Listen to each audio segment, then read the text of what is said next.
네, 퇴근길 라이브 증시 셔터맨으로 시작해 보도록 하겠습니다. 백년화편은 광고를 들을 때마다 갑자기 그 배가 고파집니다. 혹시 드셔보셨어요? 아직이요.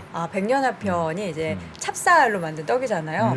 그래서 일단 배달을 시키면은 전날 바로 만든 떡을 맛있죠. 배달을 해주세요. 그러면은 어떨 때는 진짜 뜨끈뜨끈하게 올 때도 있어요. 그럼 이제 그렇군요. 그거를 바로 먹기도 하는데 냉동실에 잠깐 뒀다가 추후에 먹을 때는 약간 데워서 먹으면은 출출할 때 너무 좋습니다. 네, 또 우리 티, 룩아웃티를 비롯해서 여러 가지 티 함께 하죠. 네. PPL 열심히 합니다. 네. 숙제니까요. 자, 오늘도 우리 시청자분들 출출하실 때는 백년화편 함께 하시고요. 시장이 궁금하다 하시면 이분과 함께 하시기 바랍니다. 증시셔터맨 IBK 투자증권 박근영 부장 함께 합니다. 어서 오세요. 네, 안녕하세요. 네, 반갑습니다. 네. 자, 오늘 시장에는 또 어떤 일이 있었는지 전반적인 동향부터 좀 확인해 볼까요? 네, 매크로 지표 호조 긴축 완화 기대감 확산, 이게 위험 선호 심리를 좀 부활하는 듯한 느낌은 들고 있습니다. 미국의 고용 안정 기대 그리고 중국의 PMI 지표 호전 때문에 시장은 일단 오늘도 상승세로 재개가 됐습니다. 작년 4분기 고용 비용 지수가 전분기 대비 1% 증가하면서 예상치보다 그리고 전분기보다 낮게 나왔기 때문에 일단 이 부분은 애틀란타 연준의 임금 지표의 선행 지표로 따지다 보니까 금리를 그렇게 급하게 올리지도 않을 수도 있겠다. 아니면 조금 금리 상승이 좀 스탑이 될 수도 있지 않을까라는 기대감을 역시 가지게 만든 지표였다 볼 수 있습니다. 표를 가져왔는데요. 쉽게 그냥 볼 수 있습니다. 이게 부분에서 이제 임금 관련된 그로스인데요. 이게 피크를 치고 내려온 부분이 보이고 있기 때문에 아마 이 시의 부분에서 전반적인 흐름에서는 연준의 임금 지표 선행 지표로 꺾일 수 있는 부분으로 해석을 했던 것 같습니다. 근데 내일 새벽에 일단 FOMC가 열리니까 어떤 코멘트가 나올지 좀 지켜봐야 될 것 같고요. 네. 국내 1월의 수출 지표 관련된 발표가 오전에 있었습니다. 전년 동월 대비 16.6% 감소하면서 4개월 연속 역성장을 기록했기 때문에 사실 좀 좋은 건 아닙니다. 무역 수지도 10개월 연속 적자를 기록했기 때문에 1995년 1월부터 1997년 5월 이후에 처음입니다. 특히 반도체가 44.5%나 수출 지표 급감을 보였다는 것이 특징입니다. 표를 가져와 봤는데요. 월별 수출 실적 관련된 부분들을 표로 정리된 부분들을 자료로 보시면 될 것 같습니다. 어차피 지금 올해 1월 달에 지표가 조금 좋지 않게 나오면서 전반적인 흐름이 약간 좀 이렇게 지표 부진이 좀 우려스러운 모습이 보이는 상황이고요. 수출액 부분이라든지 수출 증감률 추이가 계속적으로 좀 꺾이고 있는 모습들이 보이기 때문에 매크로 지표가 국내 지표는 썩 좋은 편은 아니다 볼 수는 있겠습니다. 조업일수가 적었던 거 감안하더라도 일평균도 크게 줄었네요. 네, 일평균도 좀 주는 게 확실히 보이고 있는 부분이고요. 특히 반도체 부분이 좀 급감한 것이 영향이 좀 있지 않았을까라는 추정을 해볼 수 있는 지표입니다.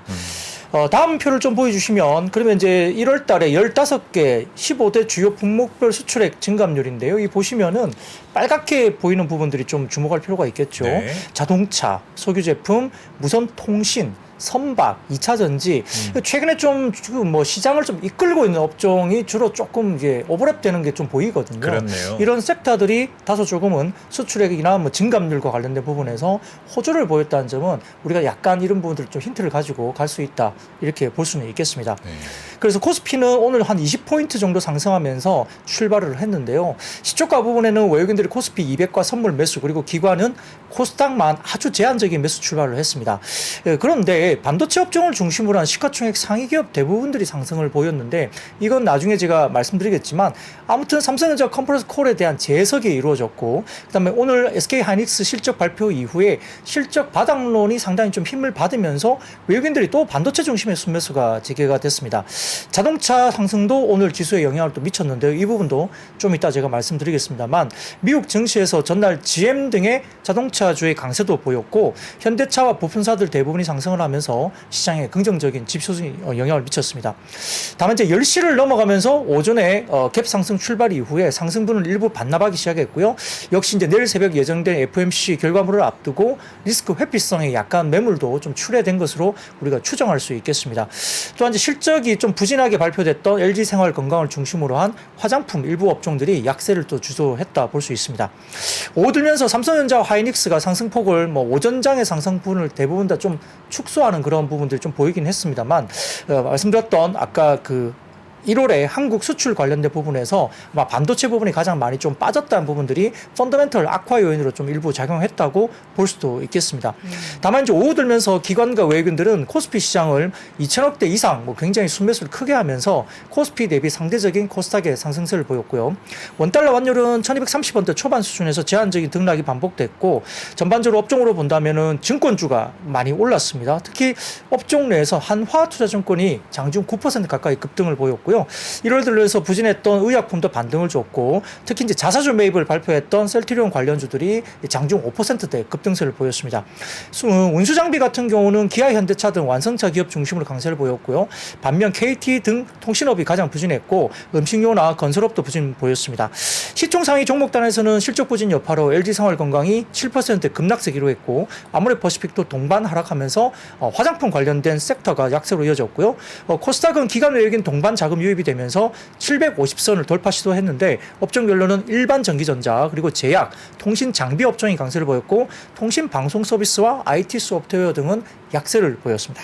네. 지금 정리해 주신 것 중에 가장 인상 깊은 게 1월 수출 설명해 주신 네. 부분이거든요. 그러니까 아주 단순하게 접근하면 1월 수출이 1분기 실적의 바로미터라는 거죠. 그렇죠. 그리고 1분기 실적이 연간 실적의 가늠자가 될 수 있는 부분이기 때문에 1월 수출이 호조를 보였었던 산업에 대해서는 더 집중적인 관심이 필요해요. 그래서 뭐 자동차, 석유 제품, 무선통신, 선박, 2차 전지 등에 대해서 그만큼 지금 관심이 네. 크다라는 것을 보여주는 그런 내용이었던 것 같습니다. 저는 근데 궁금한 게 있는 게 이게 품목별 수출액이잖아요. 네. 근데 우리가 최근에 컨텐츠 수출액이 굉장히 압도적으로 늘고 있다라고 하는데 그 품목이기 때문에 컨텐츠는 제외되는 건가요? 그렇지는 않습니다. 여기는 이제 그 무역협회에서 그 잡히는 내용들이 나오고요. 또 그런 컨텐츠나 무형자산과 관련된 거는 또 따로 찾게 되는 것들은 있어요. 알겠습니다. 네. 또 컨텐츠가 통관 들어가면- 기준이기 때문에 또 이거는 컨텐츠 통관을 안 그렇죠. 하니까. 네. 알겠습니다. 전반적인 내용 확인을 해봤고요. 이제 섹터별로 볼 텐데 반도체가 다시 또 반등을 했습니다. 네. 오늘 지금 방송 중에 조금 빠르다고 하신 분이 있는데요. 네. 지난번 방송 때 제가 좀 부실하게 준비했다. 그래서 뭐가 부실해요? 자료가 그게 부실한 건가요? 그게 원래 평범한 건데 그래요? 그 정도 네. 하셔야 되는데 좀 늘 풍부하게 그래서 가지고 오신 오늘은 거잖아요. 조금 뭐 드릴 자료들이 꽤 많아서요. 네. 일단 좀 해보겠습니다. 네, 뭐 네. 조금 천천히 해보죠. 자, 반도체 업종 오늘 뭐 이슈가 상당히 많았었는데요. 뭐 자료가 좀 반도체는 좀 많습니다. 일단 뭐 사진을 하나 띄워주시면 반도체 수출액 추이입니다. 뭐 하이닉스도 당연히 적자가 대부분 다 이제 좀 예상되고 있었기 때문에 뭐 그렇죠. 전반적인 흐름에서는 좋지 않을 것이다 계속 이야기가 나왔고요. 반도체 수출액 추이가 이렇게 전년 동월 대비 많이 빠지고 있어서 되게 우려가 많았죠. 그래서 다른 섹터 같으면 이 정도 이야기가 나오면 사실은 그날 많이 빠져야 되는 게 어느 정도 일반적인 분위기인데요. 왜 반도체가 올라갈까? 다음 사진을 보여주시면 SK 하이닉스 실적 추이를 보여주는 표입니다만 눈에 띄게 지금 확 꺾이는 게 좀 보이죠. 그리고 전반적으로 작년도에 연도별 뭐 매출액이나 이런 것들은 좀 좋았지만 이익률이 조금 빠졌고요. 올해 이제 1분기로 접어들면서 어쨌든 올해는 이제 연간 적자도 지금 이야기되고 있어서 사실 크게 좋은 부분은 분명히 없는 거는 현재로서는 업황은 그렇습니다. 그런데 이게 전일 그 삼성전자 컨퍼런스 콜에서 감산에 대한 삼성전자의 시각에 대해서 사실은 삼성전자가 구두적으로 우리 감산합니다라고 이야기한 게 없었기 때문에 사실은 그 부분 때문에 어제 반도체 완성 제조업체들이 좀 빠졌거든요. 근데 이걸 조금 오늘은 재해석하는 분위기가 되게 많았습니다. 삼성전자는 인위적인 감산은 없음을 밝히긴 했지만 시장 참여자들이 시설 투자에 대한 금액은 줄지 않았는데 R&D, 그다음 인프라 투자를 증가를 시키는 부분에 대해서 사실상 자연적인 감산으로 효과 해석을 하기 시작했던 것 같습니다. 다음 표를 보여주시면 오늘 SK 하이닉스가 이제 뭐 컨퍼런스 콜을 하면서 이야기 내왔던 부분인데요. 캐펙스 전망 관련해서 지금 19조 원 정도 수준에서 올해는 50% 이상 캐펙스 감축을 시킬 것이다라고 이제 공식적으로 이제 컨퍼런스 콜에서 이야기를 했기 때문에 어쨌든 캐펙스 컷은 들어갔는데 추가적인 감사는 아마 없을 것 같다는 이야기를 또 하이닉스는 이야기를 했기 때문에 그 정도로 이제 그냥 픽스가 되는 것 같습니다. 다음 사진을 보여주시면 그 굉장히 그 삼성전자의 재고 부분을 보여주는 표인데요. 유진투자증권 자료입니다.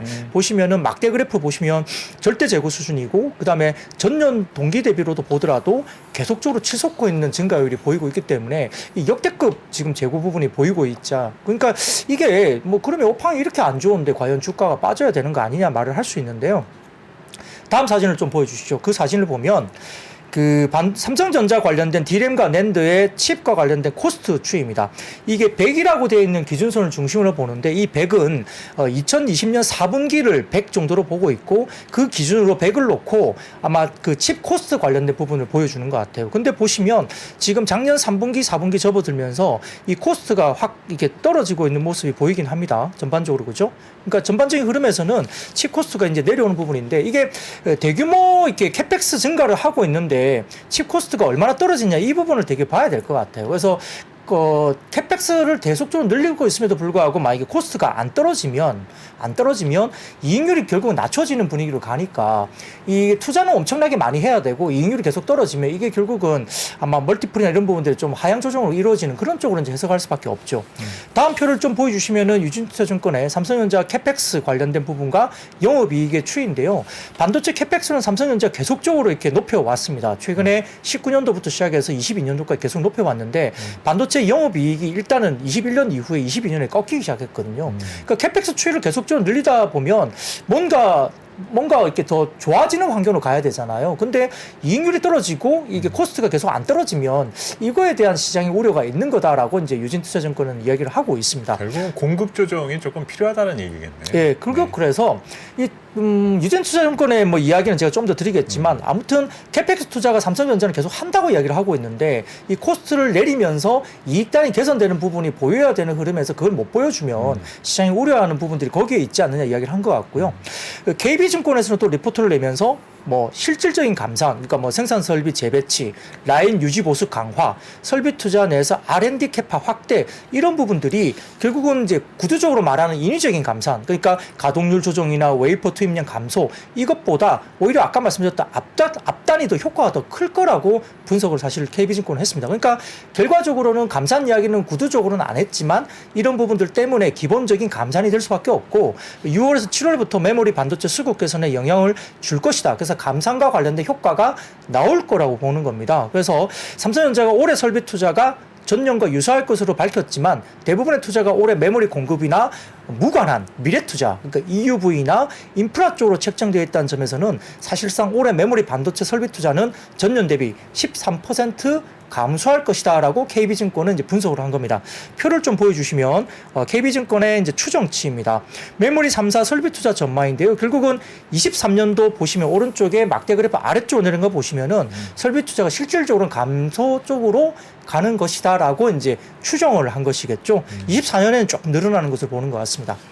다음 표를 좀 보여주시면 그래서 KB증권에서 추정이 트렌드 포스 기반으로 한 그 KB증권의 추정인데요. 북미 데이터 센터 메모리 재고 추이가 작년 4분기 11주 정도 수준에서 올해 1분기에는 9주 정도로 상당히 좀 떨어질 것이라고 추정을 하고 있습니다. 언제쯤 떨어질까요? 글쎄요, 1분기라고 했으니까 이게 뭐 2월일지 3월일지 모르겠습니다만 이게 뭐 트렌드 포스 자료를 참고로 아마 KB증권에서 추정을 한 걸로 보입니다. 뭐 자료 여기 밑에 이제 달려 있죠. 다음 표를 좀 보여주시면 중국의 스마트폰 메모리 재고 추이인데 이 부분도 작년 4분기 9주 정도 수준에서 이번 1분기에 7주 정도로 떨어지면서 스마트폰 재고, 메모리 재고도 24%나 전분기 대비 1분기가 떨어질 걸로 추정을 했습니다. 뭐 이렇게 보면 업황 바닥론에 대한 뭐 근거는 되는데 이게 과연 이 정도로 떨어질지는 아직 1분기가 1월 지났고 2, 3월이 남았기 때문에 1분기를 좀 지나봐야 확인이 될 수 있겠습니다만 아무튼 이렇게 추정이 됩니다. 근데 다음 표를 보여주시면 KB증권의 추정에서 메모리의 재고 정점에 직전 분기부터 주가들이 반응했던 부분을 설명하는 부분인데요. 빨갛게 네모난 그 시점을 보시면 재고 비율, 그러니까 회색 쪽의 막대 그래프가 재고 비율입니다. 네. 매출 대비 평균 재고인데요. 재고 비율이 상당히 높게 형성된 재고 정점, 직전 분기부터 이렇게 점선으로 표시된 실선이 결국은 주가거든요. 네. 그러니까 재고 정점 직전 분기부터 역사적으로 관련된 삼성전자의 주가는 움직이기 시작했다는 것을 이제 예로 들면서 지금도 재고 정점이 그렇게 보면 4분기 정도가 재고 정점이라는 게 만약에 맞다면 1분기 정도부터는 바닥에 대한 지지가 충분히 가능하다. 그리고 오히려 뭐 올라갈 수도 있다. 뭐 이런 식의 이제 논리를 이야기를 한 겁니다.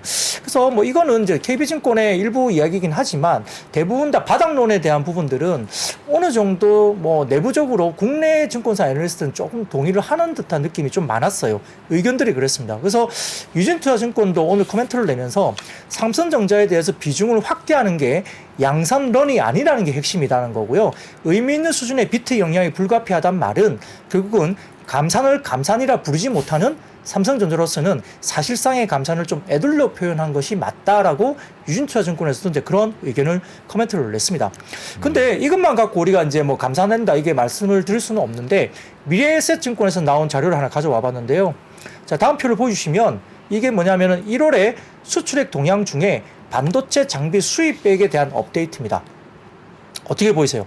반도체 장비 수입액이 1월 달에 뭐 첫 달이라 추세를 뭐 단정짓기 어렵고 분기 초이기 때문에 그렇긴 하지만 현재까지 분위기는 전년 동월 대비 장비 수입액이 감소하는 분위기가 뚜렷하게 보이죠. 그래서 대부분의 장비를 수입하는 삼성전자, SK하이닉스의 설비 투자 축소에 대한 확인이 가능한 데이터로 어느 정도 이제 지표로서는 이게 좀 의미가 있지 않느냐 이렇게 미래에셋증권에서는 또 이야기를 했기 때문에 대부분 국내 애널리스트들은 이런 삼성전자나 하이닉스에 대한 업황에 대해서 어느 정도 이렇게 감산에 대한 분위기를 시장의 바닥론으로 좀 근거를 제시를 많이 하는 분위기였습니다. 그러다 보니까 전자나 하이닉스가 좀 나쁘지 않았고 그 외에도 뭐 반도체 관련 업종들이 그래도 오늘은 힘을 좀 받았다 볼 수는 있습니다.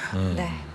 반도체 전반적인 이야기를 할 때 우리 시청자분들 중에서 아주 현명한 글을 올려주신 분이 또 계세요. 좀 빠르다는 느끼시면 0.75 버전으로 이렇게 들을 수도 있다. 근데 지금 또 조절을 좀 하셨죠, 우리 부장님? 네, 뭐 그렇기도 하고 뭐 8시 넘어서 이제 컨텐츠를 또 뭐 유튜브 채널에 재방송. 올리면 예, 그걸 또 다시 한번 보시는 것도 네, 방법입니다. 추천드립니다. 네, 여러분 그리고 좋아요 버튼 안 누르셨으면 좀 좋아요 버튼도 한번 눌러주세요. 775 숫자 약간 아쉽습니다. 자, 이번에는 인터넷 대표적인 종목들 뭐 네이버 카카오 이야기 좀 해볼까요? 네, 뭐 이 부분은 그냥 기본적으로 우리가 이제 말씀드렸던 그 미국의 4분기 고용 비용 지수가 약간 좀 이렇게 생각보다 좀 꺾이는 듯한 느낌이 들다 보니까 결국은 그겁니다. 그러니까 금리에 대한 속도가 우리가 생각하는 것만큼대로 이제 조금 멈추거나 아니면은 뭐 일부 지금 기대하는 부분들은 뭐 연말에 가능할지 모르겠지만 뭐 금리 인하까지도 좀 기대하는 분위기 이런 분위기에서 결국은 이제 사실 연준이 연말까지 매파적 기조를 또 유지하려면 지금 현재 지표가 나온 걸 가지고 본다면 새로운 명분이 또 제기되어야만이 아마 더 강력한 뭔가를 한다는 것이 논리적으로 좀 맞지 않느냐. 그래서 지금의 지표로 여러 가지 본다면은 아마 연준이 연말까지 매파적 기조를 강하게 유지를 계속하기는 좀 어렵지 않느냐 이런 센티가 형성되는 것 같고요. 그러다 보니까 지금 이 부분에서 이제 결국은 가장 대표적인 성장주로 이끄는 네이버나 카카오 등이 다소 조금은 이제 올라오는 모습이 보이는 거죠. 근데 이제 금리 인상폭 둔화 기대감이 사실은 실적이 좋아서라기보다는 금리 인상폭 둔화 기대감 때문에 기존에 받았던 멀티플이 조금 더 확장되는 분위기에서 주가가 오른다고 판단되는 게 맞는 것 같아요. 그래서 근본적으로 펀더멘탈리 실적이 좋아지지 않으면 이 부분도 상승폭이 아마 리바운드 폭이 좀 제한적이지 않을까 생각 들고요.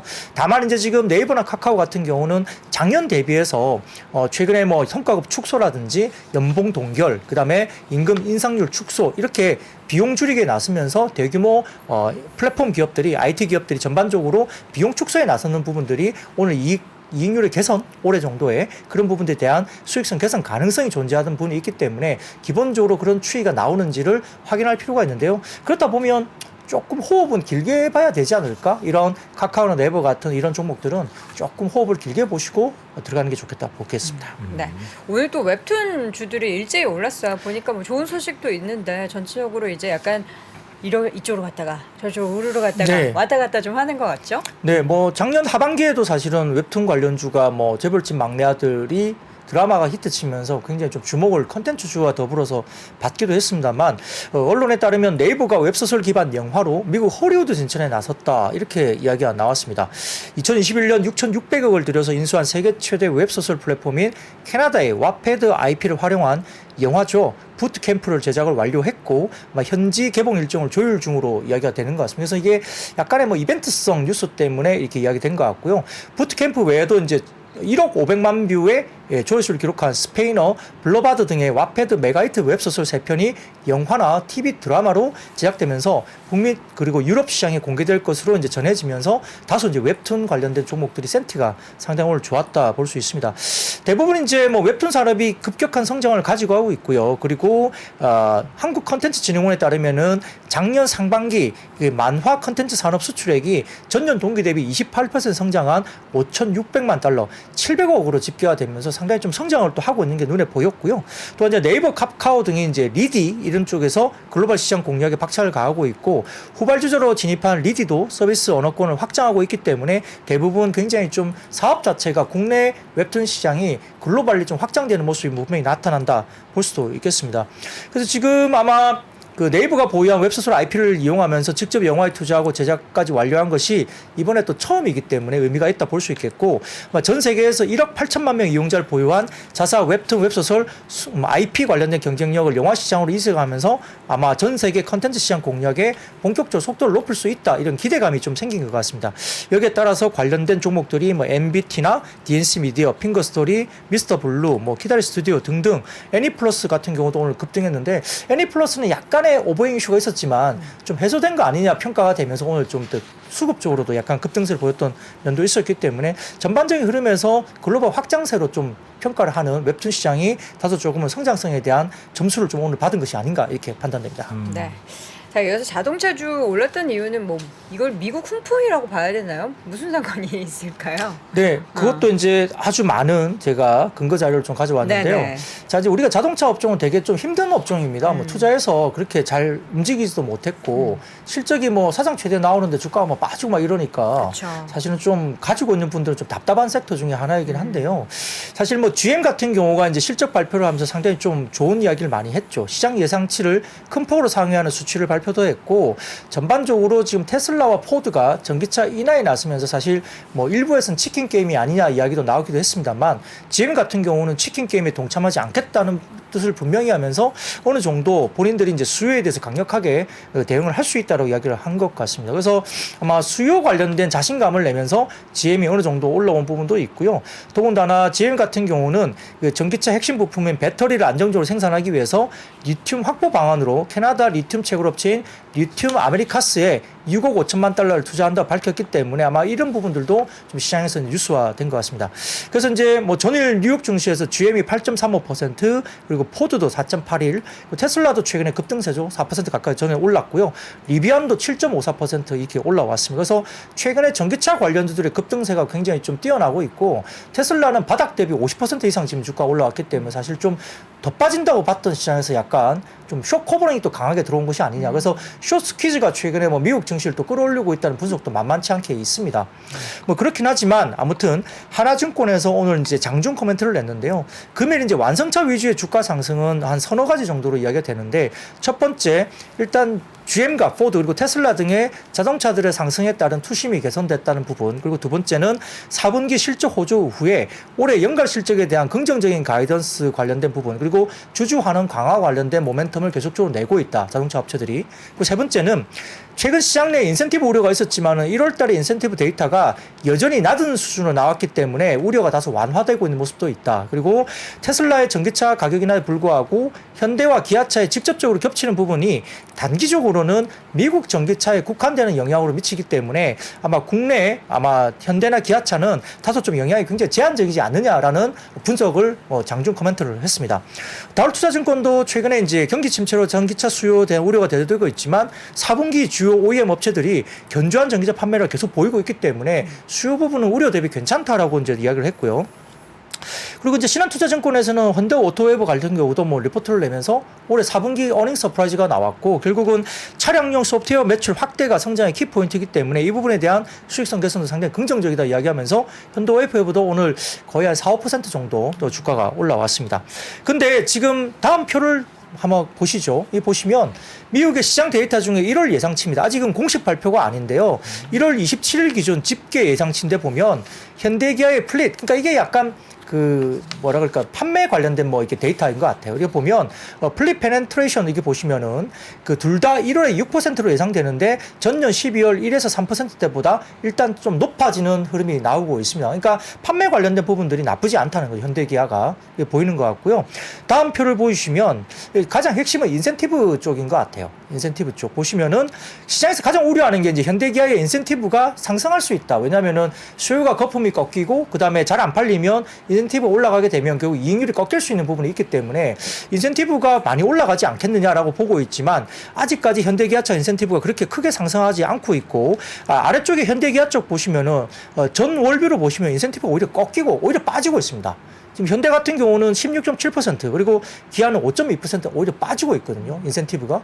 그러면 수요가 나쁘지 않다는 이야기를 할 수 있죠. 그래서 1월 예상치 기준으로 인센티브는 현대차가 $800 후반, 기아는 $400 후반으로 집계 되고 있기 때문에 오히려 12월 대비 1월 달 들면서 인센티브가 오히려 빠지고 있어서 이게 수요가 약하면 이러지는 않을 거다라고 이제 할 수 있는 자료로 볼 수 있죠. 근데 이제 메리츠 증권에서는 약간 뭐 현대 기아를 포함한 자동차 섹터에 대해서 앞쪽에 말씀드린 것은 굉장히 좀 긍정적인 포인트인데요. 메리츠 증권에서는 다소 조금 보수적인 어떤 포지션을 취했습니다. 그 이야기를 들어보면 현대 기아의 중국 사업 부진과 러시아 공장 가동 중단 장기화에 대한 우려가 여전히 지속될 수 있고 올해도 이 부분이 여전히 영향을 미칠 수 있다라고 약간 보수적인 스탠스를 취했습니다. 차트를 좀 보여주시죠. 이 메리츠 증권에서 나온 이야기인데요. 러시아 진출 국내 주요 자동차 업체들의 주요 재무지표 관련된 점검표인데요.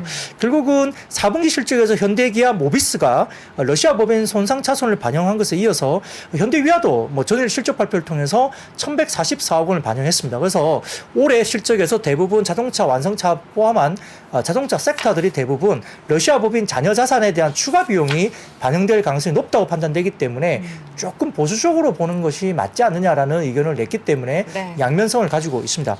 다만 이제 오늘 보면 일부 관련된 2차 전지 소재주들이 좀 급등했고 특히 에코프로 BM, 뭐 에코프로 관련된 주식이 급등했는데 그쵸. 포스코 케미칼이 이제 대규모 40조 규모의 글을 내면서 상대적으로 그 포스코 케미칼이 계약한 회사와 아주 크게 인연을 맺고 있던 에코프로 그룹이 약간 좀 반사적으로 좀 약간 악재가 아니냐 이렇게 해갖고 빠졌는데 오늘은 오히려 또 급등을 해버렸거든요. 네. 그러니까 약간 그 부분들이 튀어 올랐는데요. 자, 다음 표를 보여주시면은 NCM 양극재 수출 데이터 관련된 데이터입니다. 보시면은 이지스 리서치에서 좀 자료를 발췌해봤습니다만 NCM 양극재 월별 수출 데이터 보시면 1월달 보시죠. 전체적인 부분을 보면 금액 또 상당히 많이 올라와 있죠. 다시 굉장히 치고 올라갑니다. 그리고 노란색 실선으로 표시된 게 역시 양극재 수출 관련된 킬로그램당 단가도 오히려 또 올라가고 있습니다. 그러니까 절대 매출 금액도 올라가고 단가도 올라가는 모습을 보이고 있기 때문에 여러 가지 부분에서는 NCM 양극재 관련된 주식들이 굉장히 좀 견조한 수출 지표가 나오고 있다는 점에서는 아직도 소재 관련된 부분들이 꺾일 때는 좀 아닌 것 같다. 이렇게 평가를 할 수 있겠습니다. 네. 자, 이렇게 해서 자동차에 대한 이야기를 쭉 들어봤습니다. 저는 오늘 그것도 봤어요. 현대차가 우리가 지금 금리가 좀 높아가지고 할부 금리 때문에 그렇죠. 자동차 사는 걸 좀 머뭇거리잖아요. 그래서 변동 금리가 되는 그런 상품을 내놓는다. 그래서 저는 이제 약간 수요가 부진하는 것을 이걸로 어떻게 좀 타개할 수 있을까에 대한 기대감을 좀 가졌는데 그건 너무나 부푼 기대감인가요? 글쎄요, 뭐 그래도 아직까지는 금리 수준은 낮은 금리 수준은 아니어서 보통 오토론 같은 경우에 이제 이게 어떻게 보면 현대차는 가지고 있잖아요. 네. 그래서 이제 금융 수익이 또 좋아질 수 있는 부분도 되긴 되는데 여전히 금리가 조금 낮아지거나 조금 하향 안정화될 수는 있겠지만 그래도 지금 금리 수준은 낮은 수준은 정말 아닌 것 같긴 해요. 네. 그러다 보니까 이제 수요에 대한 의지가 좀 약화될 수도 있죠. 살려고 했다가 조금 머뭇거리게 되는 그런 부분도 분명히 있을 긴 같습니다. 네. 저는 지난 주말에 그 외사 보고서를 하나 봤었던 게 있거든요. 그래서 우리가 많이 걱정했었던 게 테슬라의 가격 인하가 이게 얼마나 안 팔리면 가격 인하에 나서냐라는 게 지난 한 달 사이에 약간 좀 그쵸. 우려했던 어떤 부분이었는데 네.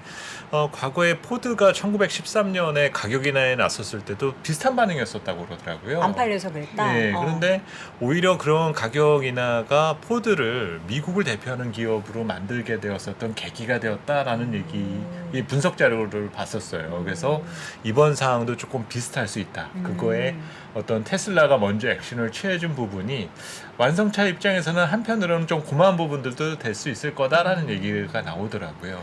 이 그래서 뭔가 테슬라가 시장이 지금 파이를 자꾸 뺏기는 것 같으니까 확 더 점유율을 늘리기 위한 그런 작업일 수도 어쨌든 있다. 전기차의 보급을 더 확대하기 위해서 필요한 부분일 수도 있는데 한 번쯤은? 그게 어떤 경기 침체에 대한 우려가 제기된 상황에서 자연스럽게 이제 이루어졌다라는 거죠. 그러니까 너무 우리는 거기에 좀 색안경을 끼고 봐야 될 필요는 없다라는 내용이었어요. 네. 그래서 오늘 뭐 부장님이 설명해 주신 내용과도 조금은 일치되는 내용인 것 같습니다. 사실 판매가 좀 저조해서 그런 정책을 펼친 것도 맞는데 또 이게 어떠한 계기가 돼서 정말 포드처럼 뭔가 확실하게 자리매김을 할 수 있는 그런 상황이 발생할 수도 있는 거잖아요. 맞습니다. 네. 한 번 어떻게- 쓰면 못 돌아오니까요. 네, 어떻게 될지. 우리 혹시 저희 중에서는 테슬라 오너 드라이버 없죠? 네, 네, 아직- 없습니다. 네.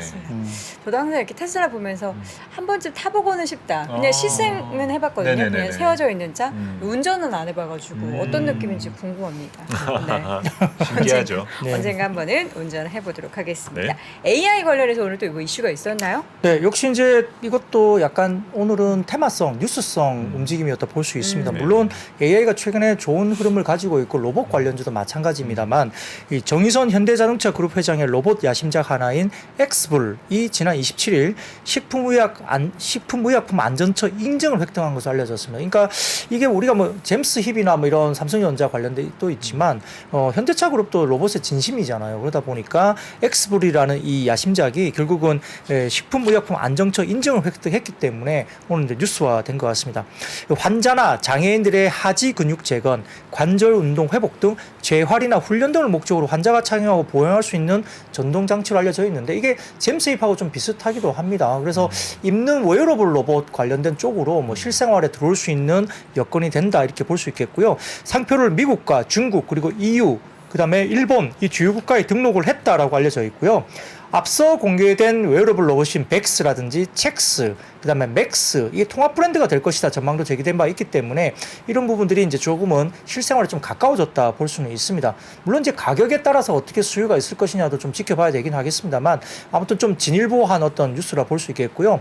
이런 부분에서 아마 뭐 제임스 힙도 마찬가지고 기대감이 좀 있는 거죠. 근데 이제 이게 제가 뭐 예전에 한번 말씀드렸지만 이게 근육 재건이나 뭐 관절 운동 회복이나 재활 훈련으로 목적으로 한다 했는데 이게 장애인이나 환자용일 수도 있고요. 이게 조금 확장되면 그걸 입고 우리가 뭐 헬스장을 안 가고 그걸 입고 오히려 이제 근육 운동, 그러니까 어떻게 보면 약간 불편한 분들한테는 힘을 좀 강화시켜주는 업을 할 수 있다면 오히려 거꾸로 프레스를 주게 되면 이걸 입고 이제 우리가 그 헬스 관련된 웨어러블로 바꿀 수도 있다고 이야기를 하더라고요. 그러니까 이게 가격이 좀 낮아지고 이렇게 기능을 조금 거꾸로 이렇게 프레스 쪽으로 가면 이게 뭐 어떤 장비를 꼭 어디 가지거나 헬스장을 안 가더라도 이걸 입고 우리가 이제 헬스 관련된 어떤 그런 용품으로도 좀 사용할 수 있다라고 이제 평가를 하는 쪽도 있기 때문에 그러면 예를 들어 뭐 앞으로 뭐 AR, VR 뭐 이렇게 글라스를 끼고 어떤 뭐 그 트레이너 선생님이 뭔가 눈앞에서 뭔가를 해주고 우리가 그런 웨어러블을 뭔가 하나 입고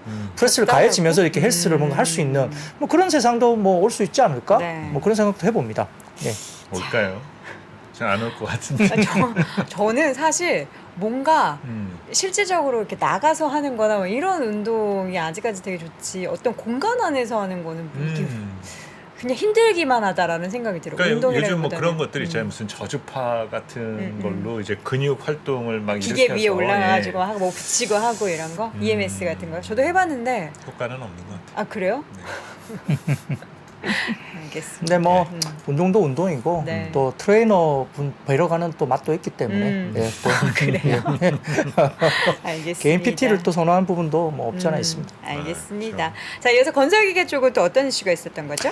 네, 뭐 미국의 대표적인 건설기계 업체인 캐터필러가 실적 발표하면서 사실은 순이익이 약간 시장 예상치를 밑돌았습니다. 뭐 매출은 20%나 증가를 했는데 이익단이 좀 깨어진 거죠. 그래서 아마 일회성 항목을 제외한 조정 주당 순이익도 3.86달러로 시장 예상치를 밑돌았기 때문에 캐터필러가 전날 밤 3.5% 정도 빠지면서 건설기계 부분들이 썩 뭐 좀 좋지 못했던 뭐 모습이었는데요. 사진을 가져와 봤습니다. 네. 그래서 캐터필러 관련된 그들의 이제 어떤 컴프레스 콜이라 그럴까요? 뭐 정리된 뭐 자료인데요. 이거 보시면 아주 뭐랄까 뭐 올해 어떤 업황의 전망이 그렇게 나쁘게 이렇게 코멘트 된 건 사실 아닌 것 같아요. 그러다 보니까 전날 뭐 건설기계 관련된 캐터필러의 어닝 미스가 약간 오늘 하향에 대한 영향을 미치긴 했지만 이 내용을 뭐 보자면 어쨌든 어느 정도 이제 올해 정도의 업황에 대한 부분에 대한 이야기는 좀 긍정적인 이야기들이 꽤 많이 놓여 있는 것 같아요. 그러다 보니까 이 부분도 좀 보시면서 건설기계에 대한 부분도 좀 평가를 한번 해보시면 좋겠습니다. 네. 자, 이어서는 우주항공. 네. 일론 머스크? 네, 결국 이제 미국의 일론 머스크가 창업한 그 스페이스X가 올해 2분기 한국에서 그 위성통신 서비스 스타링크를 시작한다고 공지를 했기 때문에 이게 영향을 미친 것 같고요. 네. 한국 진출을 위해서 자회사를 설립 중인 스페이스X가 지난 1월 초에 그 과학기술정보통신부 산하의 서울 전파관리소에 설비 미보유 기간통신 사업자 등록을 이미 신청한 것으로 확인됐습니다. 네. 국경 간 공급 협정 승인을 받으면 스페이스X는 글로벌 망 사용자로는 처음으로 국내 진출하는 해외 기업이 된다고 볼 수 되겠습니다. 사진 보여주시면은 아예 이렇게 떴습니다. 예, 올해 2분기 서비스 시작이다라고 이렇게 떠 있기 때문에 이거 뭐 어떻게 쓰는 거예요? 그래서 이제 뭐 저게도 위성인데 이게 모르겠어요. 뭐 저도 이제 뭐 이걸 서비스를 안 뭐 받아봐가지고 테슬라 운전하시는 분들이 뭔가 이렇게 연결해서 할 수도 있고 뭐 그런 건가요? 뭐 여러 가지로 상용될 수 있겠죠. 뭐 국내에서 예를 들어서 뭐 이게 사용되면 어떻게 다 이양될지 모르겠습니다만 모르겠어요. 이게 뭐 통신 부분에서도 사용되는 게 일반 우리가 뭐 휴대폰 부분도 그러니까. 그래서 뭐 통신기기 뭐 통신사가 하는 것과 또 여기에서 저궤도 위성이 만약에 뭐 이렇게 뭔가 되면 또 통신 사업자들도 뭔가를 할 수 있지 않을까 생각은 드는데 어떤 형식의 어떤 식으로 서비스가 될지 저도 이제 정확하게는 알 수는 없어서 네. 좀 힘듭니다만 아무튼 이런 부분에서 뭐 우리가 원웹이라는 회사도 있고 스페이스X라는 회사도 있는데 결국 원웹 같은 경우도 하나 시스템과 또 협력하면서 위성통신 서비스를 출시했다고 이야기 나오거든요. 그러다 보니까 이제 기업용 B2B 서비스를 중심으로 해서 뭐 위성 인터넷 시장을 공략한다 이렇게 또 돼 있기 때문에 개인용 B2C보다는 또 B2B로 이제 가는 것인지 이것도 좀 확인을 해야 될 것 같고요. 아무튼 원앱 같은 경우도 하나 시스템하고 같이 국내 서비스 출시를 목표로 관련 행정 절차나 인프라 준비를 중요했다 이렇게 보고 있는데 하나 시스템이나 원앱 같은 경우는 일단 B2B를 서비스를 한다고 제가 확인을 한 것 같습니다. 그래서 일단 뭐 우리가 B2C로 들어올지 어떨지는 조금 지켜봐야 될 것 같은데요. 더군다나 이제 오늘 같은 경우는 제주도에서 대한민국 우주 경제 혁신 거점으로 거듭나기 위한 제주형 우주산업 육선 기본 방향을 또 제시를 했다고 합니다. 그래서 제주자치도가 제주형 스페이스X를 만들어서 소형 큐브 위성을 쏘아 올리겠다 목표로 우주산업 육성에 나서겠다 이렇게 나왔는데 모르겠어요. 제주도가 이걸 어떻게 할지는 잘 모르겠습니다만 아무튼 전반적으로 오늘 장중에 이 관련된 위성통신 관련된 이슈가 여러 가지로 나오면서 좀 주가가 올랐고요. 그러다 보니까 스페이스X 쪽과 관련된 그 종목으로는 캔코아 에어로스페이스로 볼 수 있겠고요. 원웹 관련된 쪽으로 보면 하나 시스템, 그 다음에 인텔리안테크, 셀렉트 아이 이렇게 좀 구분이 됩니다. 그리고 이름에 위성이 들어가는 회사는 당연히 이제 AP 위성이겠죠. AP 위성도 오늘 장중에 급등을 보였고요. 그래서 이런 부분들이 대부분 다 주가들이 좀 뭐 그 중에 급등한 종목도 있고 뭐 따라간 종목도 있지만 대부분 상당히 좀 주가는 강했다 이렇게 볼 수는 있겠습니다. 근데 실적이나 밸류를 보면 사실은 좀 따라가기는 좀 쉽지 않죠. 뭐 수주 금액은 뭐 캔코아 에어로스페이스가 좀 수주 금액이 좀 늘어나는 부분을 보면 긍정적인 부분도 분명히 있는데 대부분 적자에서 흑자 막 전환했거나 아니면 PER 밸류에이션이 상당히 높게 형성된 종목이 대부분이라서 이것만 가지고 2분기 뭐 서비스가 들어오는데 긍정적인 요소이긴 하지만 다소 좀 따라 붙기에는 조금 부담스러운 현재 밸류에이션은 있다 볼 수 있겠습니다. 네. 이어서 연결해서 5G 통신 장비 얘기해 볼까요? 네, 뭐 삼성전자가 네트워크 사업을 강화할 것이다 이야기 계속 나오는 것 같고요. 삼성전자 자체 실적으로 보면 그 4분기 메모리 반도체나 다른 주요 사업이 좀 안 좋았지만 아마 네트워크 사업부는 매출이 증가한 것으로 이번에 뭐 어쨌든 부분별로 보면 그렇게 나왔기 때문에 통신 장비가 좀 긍정적으로 해석이 된 것 같습니다. 더군다나 지금 지난해 미국 통신 사업자인 DC 네트워크라든지 그다음에 일본 1위 통신 사업자인 NTT 도코모라든지 그다음에 인도 통신 사업자 리라이언스 지오 그다음에 바티 에어텔 이쪽에 통신 장비를 대고 삼성전자 수주했기 때문에 매출 성장에 대한 기대감이 올해부터는 확실히 있는 거고 일부 인도나 다른 쪽은 캐펙스 관련된 투자가 한 2, 3년 굉장히 지지부진했거든요. 그래서 캐펙스 투자 관련된 계획이 있기 때문에 아마 올해부터 한 2, 3년 정도는 그 캐펙스가 좀 지지부진했던 거를 따라잡기 위해서 좀 급격하게 캐펙스를 기존보다 좀 많이 할 걸로 예상을 하고 있는 것 같습니다. 그래서 이 부분들에 대해서 뭐 인도 등에 대해서 지금 삼성전자 네트워크 사업 기회가 더 넓어질 것이다라고 보고 있고 실제 인도 쪽에서는 캐펙스 투자가 상대적으로 좀 적었다라고 지금 이야기가 되고 있기 때문에 향후 2, 3년에는 인도 시장에서 좀 많이 캐펙스 투자가 좀 증가가 될 걸로 시장에서는 기대를 하는 것 같습니다. 그래서 이런 부분들 때문에 좀 어느 정도 네트워크 사업에 대한 반사이익을 생각이 좋다 그렇게 보는 것 같고요. 더군다나 이제 지금 하나증권에서 오늘 HFR 관련된 리포트가 하나 나오면서 너무 저평가다 이렇게 하나증권에서 이제 개별단에 대한 리포트가 하나 나왔는데요. 현주가가 향후 HFR 영업이익이 급감한다는 가정을 깔고 있을 정도로 주가가 좀 극단적인 저평가라는 코멘트를 하나증권에서 했습니다. 하나증권에서 이야기한 HFR 관련된 밸류에이션 표를 하나 가져와 봤습니다. HFR 연도별 PER 추이 전망인데 2019년도에는 당연히 뭐 그렇게 실적이 많이 안 나왔기 때문에 PER 밸류에이션 상당히 높았는데요. 2000년도에는 적자였고 21년도에는 다소 좀 올라오면서 PER이 23배 정도 됐는데 올해 내년 작년 올해 같은 경우에는 실적 때문에 확실히 올라오는 부분에서 확정 실적으로 봤을 때는 작년 실적 대비 PER이 4.4배 그리고 올해 추정 실적을 보면 3.2배.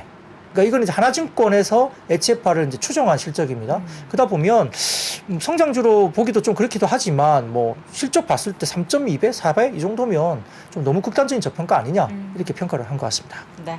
휴대폰 부품주 이제 삼성전자가 곧 S23를 공개하죠? 네, 실질적으로 지금 아마 2일 오전 3시에 나올 건데요. 수요에 대한 부분도 좀 봐야 되겠죠. 뭐 신제품만 나온다고 우리가 뭐 주가 올라간 건 아니니까 그렇긴 네. 한데요. 뭐 기대감은 있는 것 같습니다. 다만 어떤 부분이 좀 오늘 제가 봤을 때는 이제 의미가 있었냐면 중국의 BCI 데이터에 따르면은 중국의 주간 스마트폰 출하량이 올해 그 4주차, 그러니까 1월 달에 4주차죠. 전년비 20.7%를 기록하면서 증가를 했습니다. 3주 연속 회복세를 기록했다. 이게 중요한 데이터입니다. 표를 좀 보여주시죠. 표를 좀 띄워주시면 BCI 중국 주간 스마트폰 출하량 추이입니다. 작년에 중국 시장이 스마트폰 시장이 굉장히 안 좋았습니다. 굉장히 좀 부러졌다고 할 정도로 안 좋았는데요. 보시면 가운데 쪽에 네모나게 보이는 부분을 좀 파랗게 된 부분을 보시면 주간 기준인 거죠? 네, 그렇죠. YOY 성장률입니다. 보시면 자 둘째 주부터 시작해서 12.9%, 셋째 주에 18.8%, 넷째 주에는 20.7%. 상당히 주간단을 봤을 때 전년 동기 대비 YOY 성장률이 상당히 좀 많이 긍정적으로 나오고 있죠. 그래서 지금 그 첫 회복세가 나타났던 2주차와 달리 3주차, 4주차에는 비애플 부분에서도 가파른 회복세가 나타나는 게 보인다는 게 보입니다. 그래서 지금 이 표에서 애플 부분도 나와 있고 애플이 아닌 쪽도 나와 있는데 이 회복세를 보면 2주차에는 애플 쪽에서 상당히 많이 올라왔고 3주차와 4주차에는 애플이 아닌 브랜드에서 가파른 회복세가 나오면서 전반적인 주간 단위의 중국 시장에서의 스마트폰 출하량에 대한 부분들이 긍정적인 지표들이 나오고 있다는 것이죠. 그래서 전체적으로 작년에 굉장히 안 좋았는데 회복세가 어쨌든 1월달 접어들면서 어느 정도 가시적으로 보이는 것이 아니냐라고 보이고 있고 결국은 작년에 대한 이연 수요가 있는 부분도 있을 것 같고요. 그 다음에 어느 정도 재고 조정이 지속되면서 재고에 대한 부분들이 어느 정도 바닥 권역으로 좀 들어오는 부분 그리고 아마 리오프닝이 되면서 매장에 또 이렇게 접근하는 부분들이죠. 뭐 예전에는 아예 집에서 못 나왔기 때문에 수요가 좀 뭐 힘들었다면 어쨌든 리오프닝 했기 때문에 매장에 나가는 중국인들이 굉장히 많아지고 있다 이런 부분도 우리가 이야기를 할 수 있겠습니다. 그래서 이런 기준을 봤을 때 다음 표를 보여주시면은 메리츠 증권에서 이제 이야기를 하고 있는데 결국 좀 전에 보여드린 지표를 봤을 때 메리츠 증권에서는 삼성전기나 PI 첨단 소재 등등 중국 시장에서 좀 비중이 높은 매출 현황이 좀 비중이 높은 삼성전기와 PI 첨단 소재 관련해서 지금은 조금은 점유율이 높은 쪽에서 주가들이 안 좋았기 때문에 회복 국면에서는 좀 주목을 해야 되는 관심을 둬야 되는 종목으로 메리츠 증권에서는 언급을 했습니다. 근데 다음 표를 좀 보여주시죠. 근데 이 부분뿐만 아니라 MLCC 시장 관련해서도 최근에 주가가 상당히 괜찮습니다. 이 보면 아모텍이라든지 사막 콘텐츠 등 최근에 MLCC 관련된 주가가 상당히 지금 차트 열어보시면 깜짝 놀랄 정도로 주가가 좋고 계속적으로 치고 올라가는 모습이 보이고 있거든요. 그게 이제 전장용 MLCC 관련된 이슈가 있는데 이 표를 보여주시면 이렇습니다. 자, 어플리케이션별 MLCC 주요 이제 원수인데요. 스마트폰에 들어가는 개수하고 자율주행 전기차에 들어가는 개수가 엄격하게 다르죠. 뭐 스마트폰은 뭐 한 1000개 정도 들어간다면 전기차 한 대당 12,000개. 자율주행이 완벽하게 들어가면 15,000개까지 올라가니까 아무튼 MLCC 관련된 소요 원수가 최근에 전기차 시장의 수요가 일단 굉장히 견조하게 상승하면서 MLCC 시장이 전장용 쪽에서 뭔가 모멘텀이 나오고 있다는 거고 아까 말씀드렸던 스마트폰 관련된 수요가 작년에 굉장히 안 좋았던 부분이 좀 회복이 되면서 그리고 12월 지표에서 월간 지표에서 MLCC 수출액이 반등이 나왔기 때문에 삼성전기가 12월 달에 일단 바닥권에서 반등을 줬거든요. 그런 부분들 때문에 MLCC 관련된 삼성전기보다는 오히려 중소형주, 아모텍과 사막컨덴스 등의 전장용 MLCC 관련된 모멘텀을 가지고 주가들이 오릅니다. 근데 다음 표를 좀 보여주시면 어플리케이션별 MLCC 개당 평균 판매 단가 비교입니다. IT용, 일반적인 IT용 스마트폰 등등 IT용보다 전장용 쪽에 관련된 개당 ASP가 상당히 높죠. 그러니까 전장용 MLCC의 매출 비중이 높은 종목들, 특히 중소형주들이 상당히 주가 모멘텀을 가질 수 있다는 걸 설명드릴 수 있는 근거 자료가 되겠습니다. 그래서 아까 말씀드렸던 아모텍이나 사막컨덴스의 주가를 보시면 삼성전기와 달리 상당히 높은 주가 흐름이 상당히 나타나고 있다 이렇게 볼 수 있겠고요. 주요 MLCC 업체별 분기별 매출액 증감률을 다음 표를 좀 보여주시면 보입니다. 그래서 뭐 TDK나 뭐 무라타라든지 뭐 타이어 유덴, 뭐 삼성전기, 야게오 이런 종목들 관련된 이슈인데 대부분 작년 하반기 정도부터 다소 조금은 마이너스 권역이긴 하지만 그 부분이 조금은 뭐라 그럴까요? 매출액이나 증감률이 그래도 좀 회복 국면에 보이는 부분들이 보이죠. 그러니까 글로벌 MLCC 관련된 회사들이 아마 바닥권에서 조금은 마이너스권이 축소되거나 회복 국면에 접어들고 있다는 모습이 있기 때문에 어느 정도 조금은 IT 쪽에서 MLCC 쪽도 어느 정도 좀 긍정적인 요인으로 좀 변할 수 있다 이렇게 볼 수 있겠습니다. 네. 자, 핸드폰. 저는 근데 궁금한 게 인피니티 5가 카메라 구멍을 제외하고 전면 모두 디스플레이라고 했잖아요. 근데 지금도 그렇지 않나요? 카메라 구멍을 제외하고 전면이 다 디스플레이인데 네. 뭐가 달라지는 건지 저는 한참 봤어요. 이게 갤럭시 22거든요. 뭐가 달라지는 건지 한참 저를 고민하게 글쎄요, 뭐 저도 되네요. 뭐 네. 정확한 그 하드웨어적인 부분을 다 못 봤는데요. 그러니까요. 근데 이제 아이폰 같은 경우는 재밌잖아요. 이렇게 우리가 그 카메라 쪽이 약간 있으면서 예전에 약간 뭐라 그럴까 이렇게 머리 모양으로 우리가 비교도 하면서 네, 예, 뭐 그렇죠. 아이폰에 대한 약간 그런 부분이 좀 아쉽다. 예. 그 무슨 M자. 예, M자형 머리 타입보다. 뭐 이렇게 약간 비유를 하면서 했는데 그걸 신제품에서는 그 부분을 이렇게 확대되면서 이렇게 네. 디스플레이 형식으로 이렇게 맞아. 약간 그 컨텐츠로 위를 예, 만들었죠? 어플리케이션으로 뭔가 변화를 줘가지고 오히려 아주 단점 있는 어떤 그 부분을 그쪽에서 광고를 할 수 있는 어떤 약간 디스플레이적인 부분으로 풀어냈잖아요. 그러다 맞아요. 보니까 단점이 오히려 그 부분을 오히려 뭐랄까 좀 더 진화시키면서 그쵸. 장점으로 이렇게 신화시킨 그런 부분도 보였는데 그때 글쎄요 뭐 이게 삼성전자 이번에 신제품이 어떻게 거기에 나올지는 잘 모르겠고요. 네네.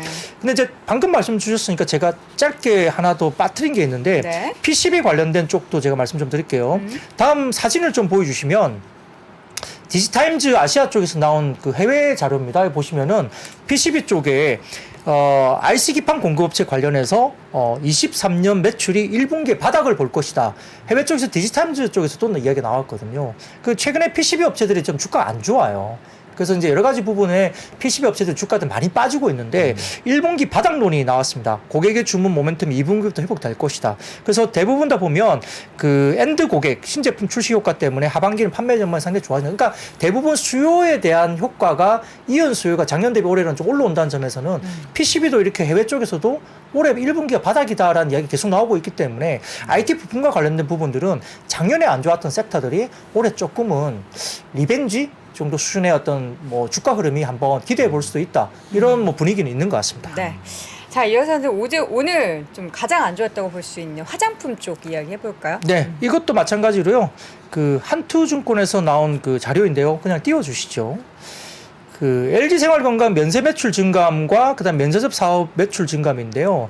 이 빨갛게 네모난 부분들이 이제 한투증권에서 나온 이제 지표에 대한 설명을 하는 부분인데 이렇게 검게 실선으로 되어 있는 게 이제 면세산업 매출 증감이니까 좀 안 좋긴 하지만 좀 덜 빠지고 있고 그래도 이제 좀 버티고 있는 부분인데 확실히 LG생활건강의 면세 매출 증감이 확 빠져 있는 게 보입니다. 그러니까 전반적인 면세 매출과 관련된 부분을 비교하더라도 LG생활건강의 면세점의 매출 증감률이 상당히 좀 좋지 않은 부분들이 분명히 나왔던 거죠. 그래서 기본적으로 이 화장품 브랜드사 같은 경우는 판매 채널 중에 마진이 가장 높은 채널이 결국 면세입니다. 왜냐하면은 고정비가 거의 안 들거든요. 그러니까 면세 채널에서 뭔가 잘 해줘야 되는데 LG생활건강이 이렇게 면세 채널에서 미스가 나버리면 전반적인 매출단에서 LG생활건강의 면세 매출이 확 빠지게 되면은 그로스, OP 마진, 그러니까 영업이익에서 어떤 미스, 어떤 실적의 미스가 크게 날 수 있던 가능성이 있는 거죠. 그래서 지금 4분기에 LG생활건강 면세 매출은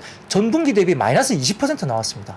근데 4분기의 면세 시장은 오히려 전분기 대비 플러스 0.2% 정도 약간 슬라이스하지만 성장을 했거든요. 그러니까 LG생활건강의 브랜드 전략에서 4분기 면세 매출이 상당히 안 좋았죠. 근데 일부는 그런 말도 합니다. 이 따이꽁, 그러니까 그 보따리상하고 우리 국내 브랜드 면세 사업자들끼리 약간의 뭐라 그럴까 서로 그러니까 약간 뭐 힘겨루기.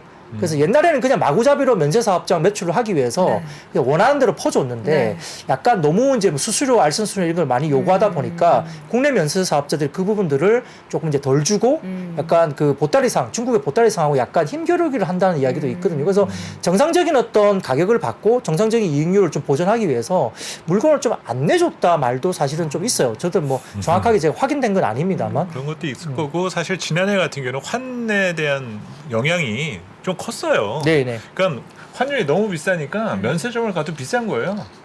그러니까 면세점에서 사는 차라리 백화점에서 그래서 할인받는 안 것이 샀죠. 그렇죠. 네. 그게 그 영향이 있기 때문에 네. 지금처럼 좀 환율이 안정되고 난 이후의 데이터를 다시 한번 또 봐야 되겠죠. 그렇죠. 뭐 그래서 4분기로 본다면 어쨌든 면세 쪽의 채널에서의 매출단이 어쨌든 미스가 나면서 전반적인 볼륨 미스와 그다음에 이익률 미스가 나왔는데 면세는 고마진처럼입니다. 잘 나올 때는 이익률이 한 30% 가까이 OP 마진율이 나오는 채널인데 거기에서 전체적인 매출이 미스가 나면 OP 영업이익의 미스가 당연히 나오겠죠. 그것 때문에 오늘 LG생활건강은 조금 안 좋았다 이렇게 볼 수 있겠습니다. 네. 자, 이제 농업 비료 쪽은 무슨 일이 또 있었죠? 네, 이 부분도 그냥 뉴스 플로우에 따른 테마성 움직임입니다. 네. 농림축산식품부가 제3차 종자산업 육성 종합계획을 발표하면서 이제 종자산업 육성을 위해서 5년간 1조 9,410억 투입한다 이렇게 나오니까 결국 이제 농업 비료 관련된 종목들이 테마성 움직임으로 오늘 긍정적으로 움직였다 볼 수 있습니다. 네. 그렇군요. 애플페이. 네, 애플페이는 언제 오는 거예요? 그렇죠. 뭐 도입이 예상보다 늦게 된다. 되긴 하는 거예요? 뭐 그렇게 이야기를 하는데요. 네.